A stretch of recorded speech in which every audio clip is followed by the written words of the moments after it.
दिनों बीमा पॉलिसी को थर्ड पार्टी या बैंक को बेचने का चलन तेजी से बढ़ रहा है। ऐसे में एक बड़ा सवाल ये उठता है कि अगर आर्थिक संकट आ जाए तो लाइफ इंश्योरेंस पॉलिसी को सरेंडर करना बेहतर होगा या फिर थर्ड पार्टी को अपनी पॉलिसी बेचना।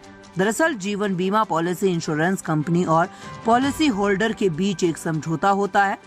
ये नॉमिनी का पॉलिसी होल्डर से निकट संबंध या खून का रिश्ता होना जरूरी है।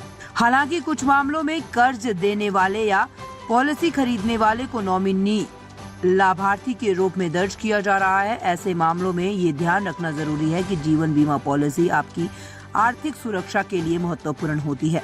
आइए समझते हैं कि जीवन बीमा पॉलिसी को सरेंडर करने या थर्ड पार्टी को बेचने के फायदे और नुकसान क्या है। इसे आसान सवाल जवाब के माध्यम से। सवाल, पॉलिसी बेचे या सरेंडर करें?